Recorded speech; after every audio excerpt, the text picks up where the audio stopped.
So Aryans అని చెప్పేసి అంటాం.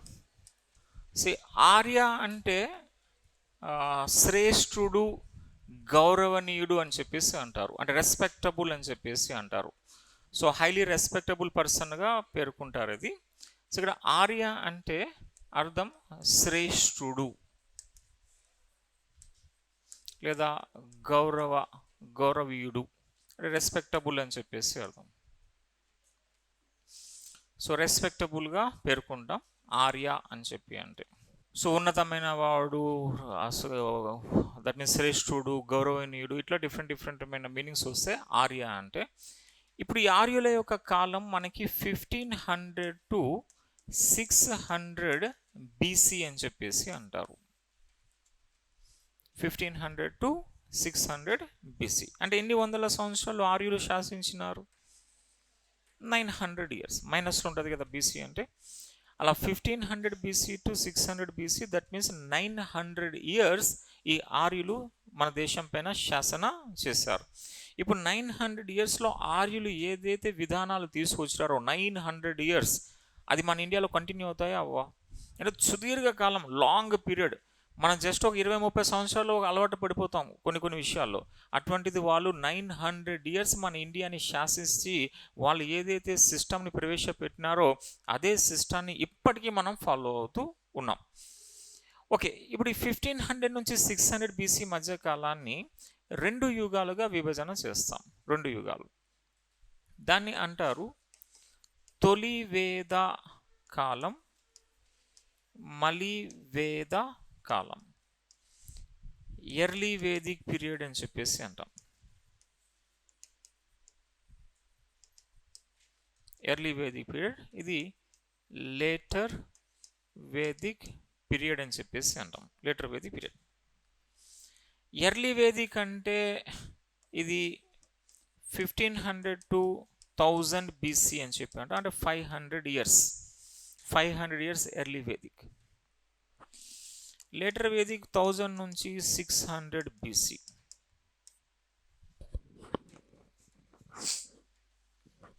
సో ఎర్లీ వేదిక్లో 500 సంవత్సరాలు, లేటర్ వేదిక్లో 400 years వీళ్ళు శాసనం చేస్తారు. అది మొత్తం పీరియడ్ ఎవరిది? ఆర్యులదే. ఈ ఆర్యులే శాసించారు తొలి వేదాలో, మలి వేదాలో. అయినప్పటికీ ఒకే యుగం, ఆర్య యుగం అని 900 years స్టోరీ చదువుకోకుండా ఆ ఆర్య యుగాన్ని ఎర్లీ వేదిక్, లేటర్ వేదిక్ అని ఎందుకు విభజన చేయాల్సి వచ్చింది అంటే దానికి 4 రీజన్స్. ఒకటి, సొసైటీ. ఎర్లీ వేదిక్ పీరియడ్లో ఉన్నటువంటి సొసైటీ లేటర్ వేదిక్లో చేంజ్ అయిపోతుంది. నెక్స్ట్, ఎకానమీ, ఆర్థిక వ్యవస్థ. తొలి వేద కాలంలో ఉన్న ఆర్థిక వ్యవస్థ మలి వేదంలో పూర్తిగా మారిపోతుంది. తర్వాత మన యొక్క పరిపాలన, తొలి వేద కాలంలో ఉన్న పరిపాలన ఉండదు, మలి వేదంలో వేరే పరిపాలన వచ్చేస్తుంది. మతం, తొలి వేదంలో ఉన్న విశ్వాసం మలి వేదంలో కనిపించలే, మలి వేదంలో వేరే విశ్వాసం. ఇలాగా సమాజం, ఆర్థిక వ్యవస్థ, పరిపాలన, మతం, ఈ 4 కారణాల వల్ల ఈ మొత్తం ఆర్య యుగాన్ని తొలి, మలిగా విభజన చేస్తాం. అయితే మనకి ఎగ్జామినేషన్ పాయింట్ ఆఫ్ వ్యూలో ఆర్యులకి సంబంధించి 2 అంశాల నుంచి ప్రశ్నలు వస్తాయి. ఆ ఆర్యులకి సంబంధించి ప్రశ్నల 2 ఏంటంటే, ఒకటి ఈ ఎర్లీ వేదిక్, లేటర్ వేదిక్ అని చెప్పి అన్నాం కదా, ఆ విభజన వచ్చింది, ఆ విభజనకి కారణాలు ఏంటి? So what are the causes for the division of the entire Vedic period, entire Aryan period as early Vedic and later Vedic? ఆ కాజెస్ ఏముంటాయి మనకి? 4 కాజెస్. సో ఏంటది? సొసైటీ, సమాజం, సొసైటీ. నెక్స్ట్, ఎకానమీ, ఆర్థిక వ్యవస్థ. తర్వాత అడ్మినిస్ట్రేషన్, పరిపాలన. నెక్స్ట్, రిలీజియన్, మతం. ఈ 4 కారణాలు తెలుసుకోవాలి. అది ఫస్ట్. నెక్స్ట్ మనకి ఆర్యుల నుంచి బిట్ ఏమొస్తుంది అంటే, ఆర్యుల గురించి తెలుసుకోవడానికి మన దగ్గర సోర్సెస్ ఉంటాయి, ఆధారాలు. ఆ సోర్సెస్ ఏంటని చెప్పి తెలుసుకోవాలి, దాని నుంచి బిట్టు వస్తుంది. ఆర్యుల గురించి తెలుసుకోవడానికి మన దగ్గర సోర్సెస్ ఏంటి అంటే, ఒకదాన్ని అంటారు శృతి, ఇంకొక దాన్ని అంటారు స్మృతి. శృతి, స్మృతి. శృతి అంటే వినడం, స్మృతి అంటే గుర్తుకు పెట్టుకోవడం. సో శృతి అంటే వాట్ ఈజ్ హెర్డ్ అని చెప్పేసి అంటారు. అంటే ఏదైతే విన్నామో అది శృతి. విన్నది విన్నది అని చెప్పి వాట్ ఈజ్ హెర్డ్. స్మృతి అంటే వాట్ ఈజ్ రిమెంబర్డ్, ఏదైతే మనం గుర్తు పెట్టుకున్నామో అని చెప్పేసి. సో విన్నది పోతుంది కానీ గుర్తు పెట్టుకున్నది ఉంటుంది. అలా గుర్తు పెట్టుకునే దాన్ని స్మృతి అంటారు. జస్ట్ వినేసి పోయేదాన్ని శృతి అంటారు. అయితే శృతిలో మనకి వచ్చేది వేదాలు. వేదాలు మీరు గుర్తుపెట్టండి, ఒక్క శ్లోకం చెప్పండి వేదాలు. వినటం అది, ఓకే, శ్లోకాలు వింటాం. శృతి వేదాల్లో, వేదాలు అనేవి శృతిలో వస్తాయి. ఇంకా మనకి బ్రాహ్మణాలు అంటారు, బ్రాహ్మణాలు, బ్రాహ్మణాస్ అంటాం. ఇంకా అరణ్యకాస్ అని చెప్పి అంటారు, అరణ్యకాస్. ఇంకా ఉపనిషత్తులు. సో వేదాలు, బ్రాహ్మణాలు, అరణ్యకాలు, ఉపనిషత్తులు, ఈ నాలుగుంటిని అంటారు శృతి అంటారు, శృతి. ఇక స్మృతి అంటే వాట్ ఈజ్ రిమెంబర్డ్ అని చెప్పేసి. సో అనేక రిమెంబర్ చేసుకునే దాంట్లో మనకి వస్తాయి ఉపవేదాలు. ఉపవేదాలు అని చెప్పేసి అంటారు, ఉపవేదాస్.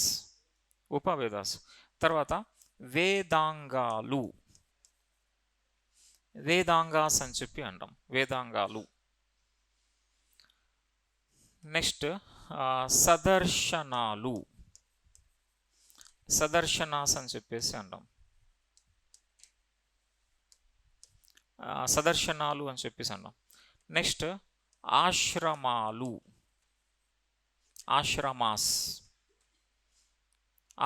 అని చెప్పాను. నెక్స్ట్ వచ్చి మన యొక్క ఇతిహాసాలు అని చెప్పి. నెక్స్ట్ పురాణ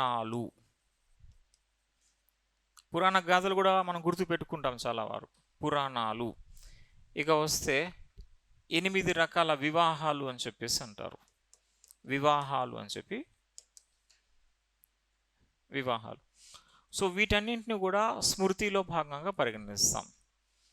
సో ఆర్యుల గురించి తెలుసుకోవడానికి మన దగ్గర ఉన్న సోర్సెస్లో శృతి సోర్సెస్ 4, స్మృతిలో ఒక 7-8 సుమారుగా మనకి ఉంటాయి.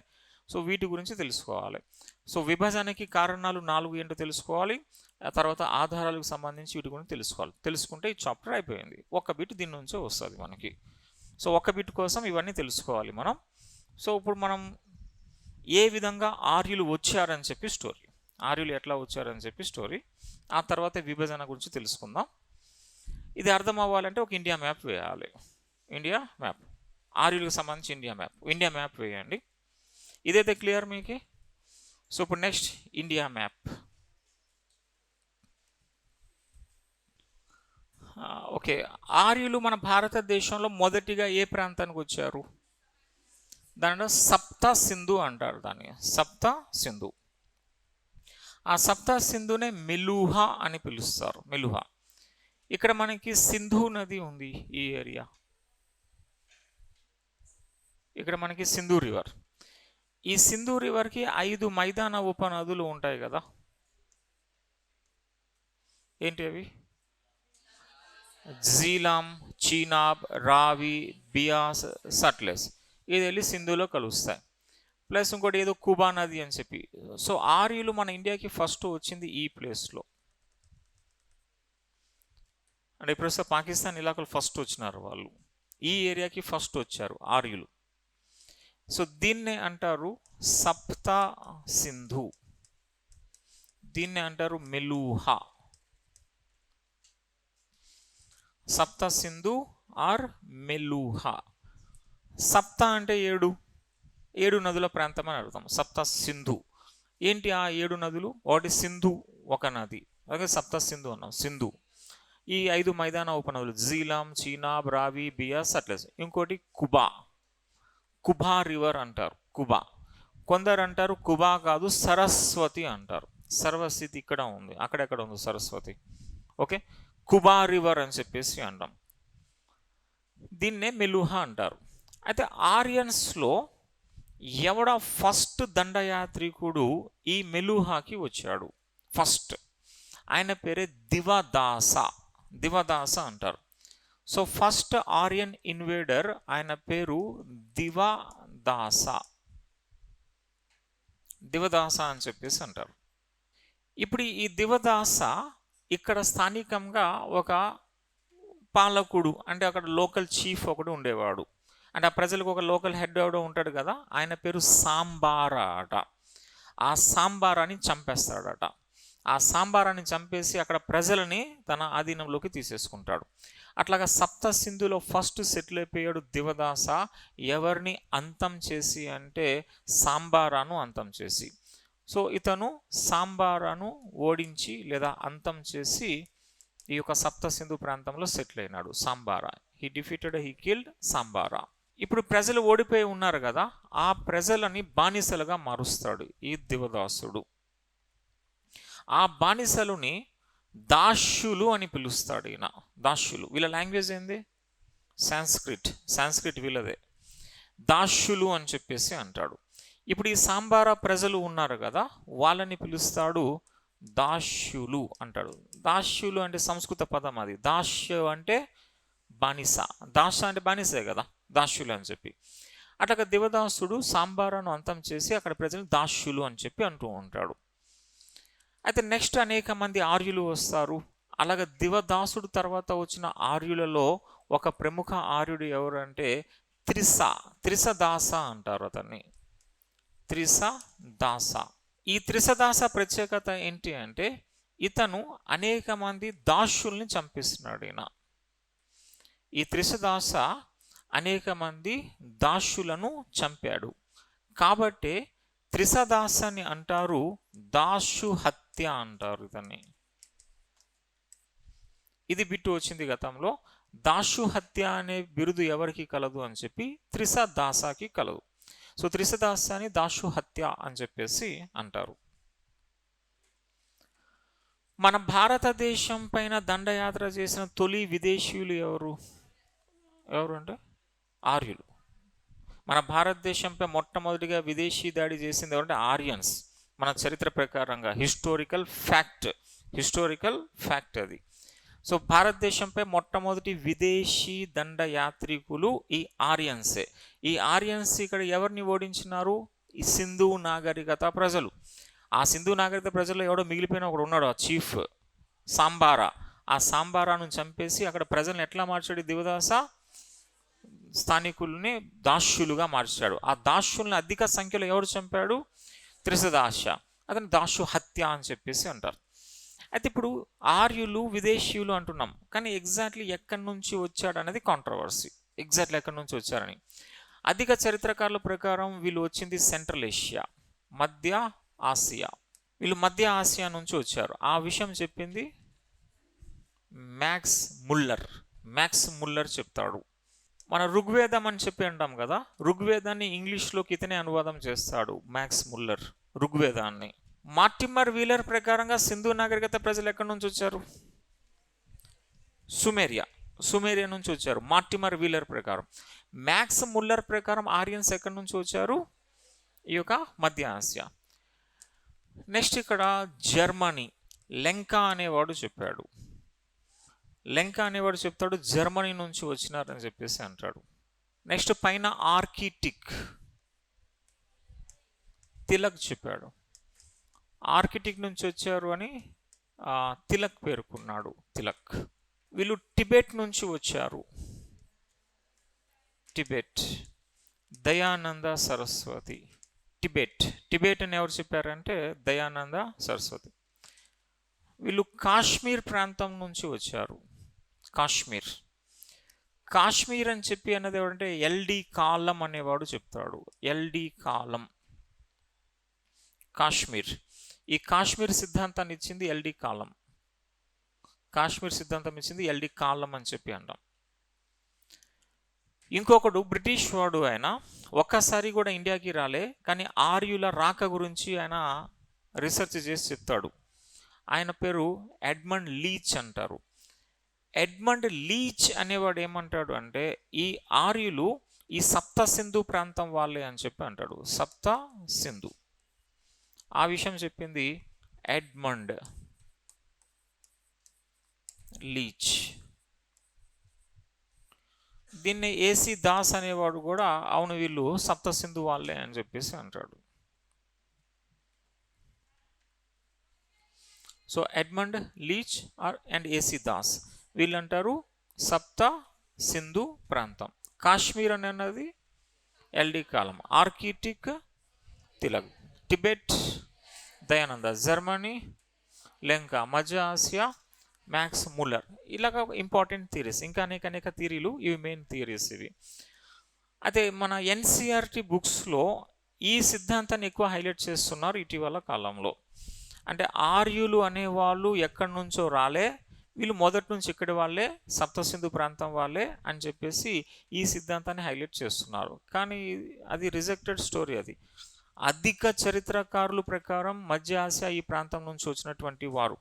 ఈవెన్ ఈ హిట్లర్ ఉంటాడు కదా, హిట్లర్ తను ఏ రేస్ వాడని చెప్పి ప్రకటించుకున్నాడు. ఆయన జర్మనీలో మనకి నార్డిక్ రేస్ అని చెప్పి ఉంటుంది. ఆ నార్డిక్ అనేది ఆర్యన్ రేస్, అది ఆర్యన్ నార్డిక్ రేస్ అంటారు. అప్పుడు జర్మనీలో ఎక్కువ మంది ఉన్నది ఆర్యన్ నార్డిక్ రేస్ వాళ్ళే.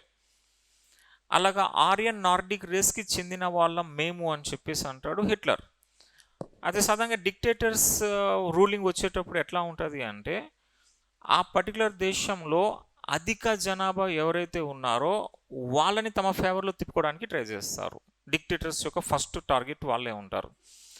ఆ అధిక సంఖ్య, దట్ మీన్స్ అధిక జనాభాని ఎలా చేస్తారంటే మనది సుపీరియర్ రేస్ అని చెప్పి చూపిస్తారు. ఆ సుపీరియర్ రేస్ అపాయంలో ఉంది అని చెప్పి చెప్తారు. తర్వాత ఆ సుపీరియర్ రేస్కి అపాయంలో ఉంది అని చెప్పి అంటారు. ఇప్పుడు అపాయం నుంచి కాపాడడానికి ఒక మెస్సయ్య వచ్చినాడు, ఆ మెస్సయ్య ఈ డిక్టేటర్ అని చెప్పి, ఇది ఒక బ్రెయిన్ వాష్ వెళ్తుంది, ఇది ఒక ఆర్డర్లో వెళ్తుంది, ఒకేసారి వెళ్ళదు. సో ప్రపంచంలో అనేక దేశాలు డిక్టేటర్స్ వాళ్ళ జెనసిస్కి వెళ్ళండి మీరు, అంటే బ్యాక్గ్రౌండ్కి వెళ్ళండి. ప్రతి డిక్టేటర్ కూడా ఆ పర్టికులర్ దేశంలో అధిక జనాభా ఎవరైతే ఉంటారో వాళ్ళని తన ఫేవర్కి తిప్పుకుంటాడు ఫస్ట్. అంటే వాళ్ళకి ఎట్లా అంటాడు, మీకు అపాయం లే, అంటే మీకు ఇప్పుడు మంచి రోజులు రావాలి, మీకు ప్రస్తుతం అపాయం వేరే వాడి నుంచి ఉంది, వాడి నుంచి మీకు రక్షణ కల్పించాలి. వాడి నుంచి రక్షణ కల్పించాలంటే ఇప్పుడు ఒక సుప్రీం లీడర్ కావాలి, ఆ సుప్రీం లీడర్ నేనే అన్న విధంగా ప్రచారం చేస్తారు. ఓకే, ఆ విధంగా ఈ హిట్లర్ చేసిన పని అదే. అప్పట్లో ఆ హిట్లర్ ఆరియన్ యొక్క రేస్ నార్డిక్ రేస్, అది ఆ నార్డిక్ రేస్ చెందిన వాళ్ళం అని చెప్పేసి అంటాడు. సో కాబట్టి వీళ్ళు వచ్చింది ఇక్కడే. కసైట్ మిట్టాని శాసనాలు క్లియర్ కట్గా చెప్పినాయి. కసైట్ మిట్టాని బోగస్కాయ్ శాసనాలు, వాళ్ళు ఆ ప్రాంతం నుంచి మెలుహా వైపుకి వెళ్ళినారు అని చెప్పేసి. ఈ ఎడ్మండ్ లీచ్ అనేవాడు ఒక్కసారి కూడా ఇండియాకి రాలే. బ్రిటన్లో కూర్చొని సప్త సింధు అని చెప్పి అంటే అక్కడ స్థానికుడు ఒకడు ఏసీదాస్ అవునవును మేము స్థానికుడమే, బయట నుంచి రాలేదని చెప్పేసి ఈయన సపోర్ట్ చేస్తున్నాడు. ఈ స్టోరీని ప్రస్తుతం ఎన్సీఆర్టీ వాళ్ళు హైలైట్ చేస్తున్నారు. ఎందుకంటే ప్రస్తుతం భారతదేశంలో రూల్ చేస్తున్నటువంటి పొలిటికల్ పార్టీ ఏ వర్గం, ఈ వర్గంకి సంబంధించి, కాబట్టి సప్త సింధుని హైలైట్ చేస్తున్నారు. అది ఓకే. ఇది హిస్టారికల్ ఫ్యాక్ట్స్. ఇది అంటే ఒక గ్రూప్ 2 ఆఫీసర్గా, ఒక ఆఫీసర్గా ఫ్యాక్ట్ అయితే మీకు తెలియాలి. తర్వాత ఎట్లా పోవాలనేది మీ ఇష్టం ఉంటుంది, ఫ్యాక్ట్ అనేది మనకు తెలియాలి. సో ఇవి మేరే సిద్ధాంతాలు. అయితే ఫస్ట్ ఎవరు వచ్చాడు? ఫస్ట్ దివదాస. ఈ దివదాస ఎవరిని చంపాడు? సాంబార. స్థానికుల్ని ఎట్లా మార్చాడు? దాస్యులుగా. ఆ దాస్యులను అధిక సంఖ్యలో ఎవరు చంపాడు? త్రిసదాస. ఆ త్రిసదాసాన్ని అందువే దాసు హత్య అని చెప్పి అంటారు. ఏ సంవత్సరంలో దివదాస సెటిల్ అయినాడు ఇక్కడ? 1500 BC. 1500 BCలో. ఇప్పుడు 1500 BCలో ఈ దివదాసుడు సెటిల్ అయినాడు. ఆ తర్వాత ఇంకొక వర్గం వస్తుంది. అట్లా ఆర్య రేసెస్ అనేవాళ్ళు 16 వర్గాల వాళ్ళు వచ్చినారు ఇక్కడ మన ఇండియాకి.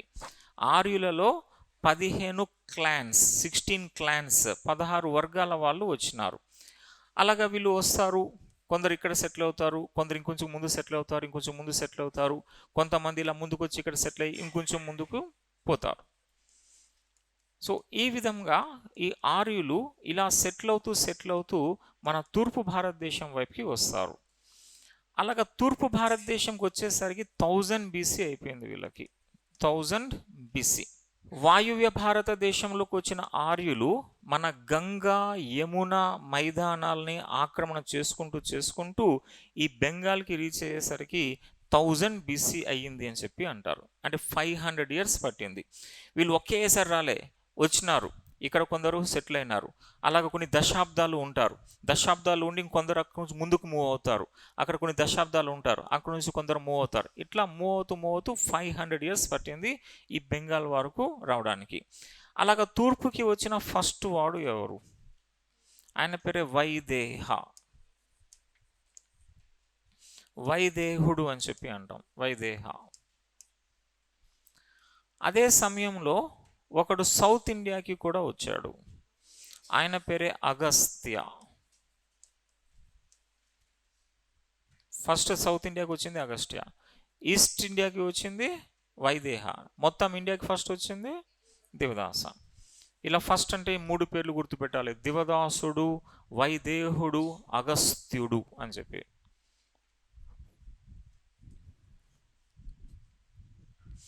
ఓకే, ఇప్పుడు ఈ ఫస్ట్ 500 yearsలో వీళ్ళు ఎలా ఉన్నారంటే కొంతకాలం సెటిల్ అవుతున్నారు, ముందుకి కదులుతున్నారు, మిగతా వాళ్ళు అక్కడే ఉండిపోతున్నారు, కొంతమంది ముందుకు కదులుతున్నారు.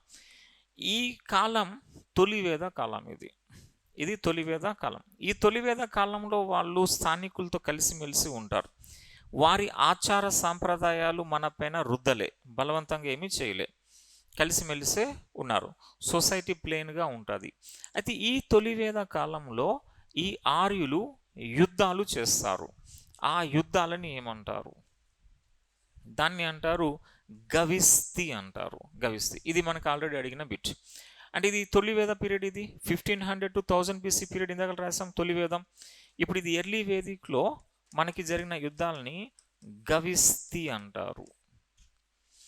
గవిస్తి అనే యుద్ధాలు దేనికోసం అంటే గోవుల కోసం, ఫర్ కౌస్, గోవుల కోసం. సో మనకి తొలివేద కాలంలో గోవుల కోసం జరిగిన ఆ యుద్ధాలని ఏమన్నారు అని చెప్పి అన్నాడు, గవిస్తి అని చెప్పి అంటారు. ఓకే, ఇప్పుడు 1000 BCకి వచ్చేసరికి ఏమవుతుంది అంటే మన ఇండియాలో చాలా రాజ్యాలు ఏర్పడిపోతాయి.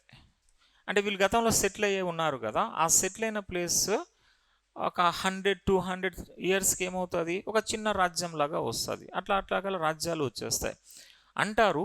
మన 1000 BCకి వచ్చేసరికి అట ఈ నార్త్ ఇండియాలో వందల కొలది రాజ్యాలు పుట్టుకొస్తాయి. హండ్రెడ్స్ ఆఫ్ కింగ్డమ్స్ అనేవి వచ్చేస్తాయి. ఇప్పుడు 1000 BC నాటికి. అప్పుడు లేటర్ వేదిక్ పీరియడ్ స్టార్ట్ అవుతుంది. ఇప్పుడు ఈ లేటర్ వేదిక్ పీరియడ్లో ఈ రాజ్యాలు ఉన్నాయి కదా, వాళ్ళు యుద్ధాలు చేస్తారు. ఒక రాజ్యం ఇంకొక రాజ్యంతో యుద్ధం చేస్తారు. దాన్ని అంటారు మహాసంగ్రామాస్ అంటారు. మహాసంగ్రామాస్. ఎర్లీ వేదిక్ పీరియడ్లో యుద్ధాలను ఏమన్నాం, గవిస్తి. మలివేద కాల యుద్ధాలని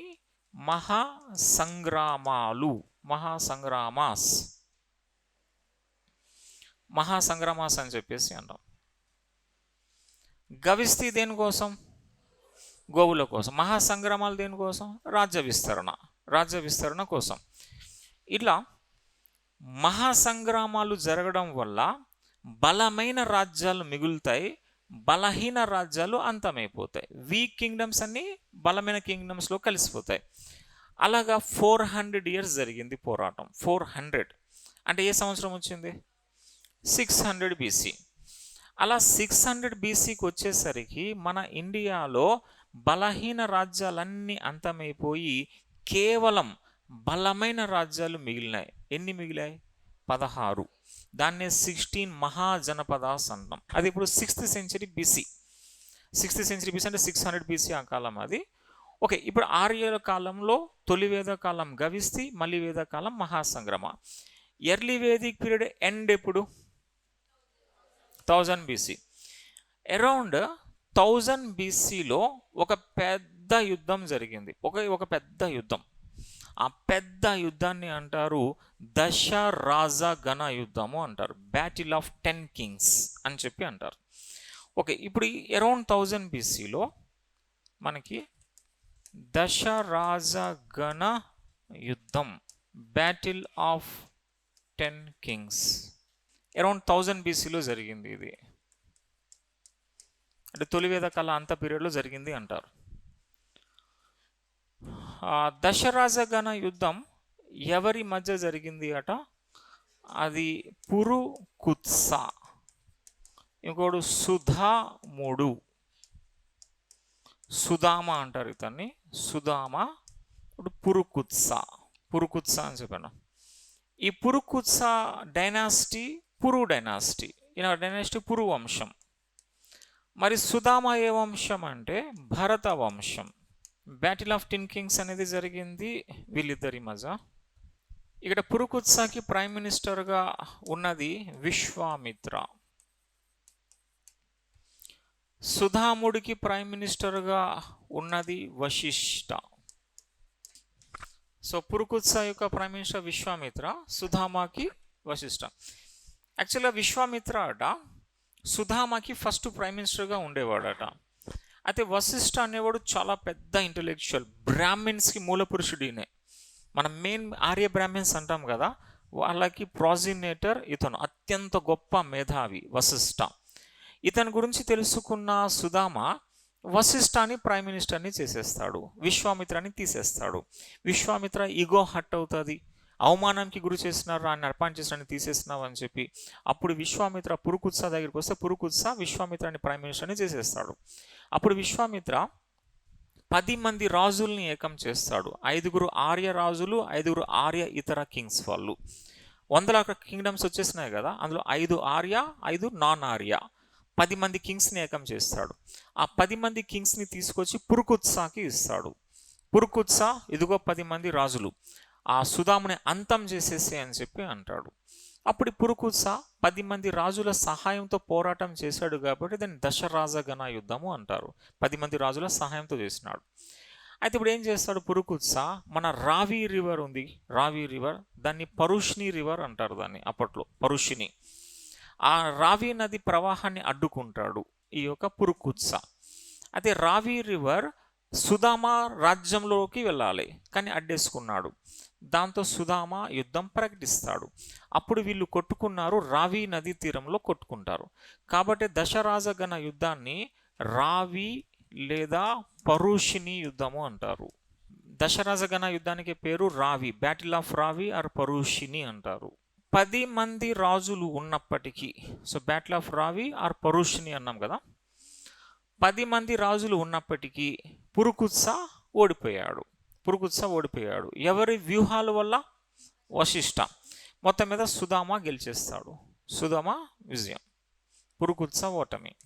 యుద్ధం తర్వాత ఈ 2 వంశాలు ఏంటి? ఆ 2 వంశాలు పురువంశం, భరత వంశం, వీళ్ళ మధ్య మ్యాట్రిమోనియల్ అలయన్సెస్ ఏర్పడతాయి, వివాహ సంబంధాలు ఏర్పడతాయి.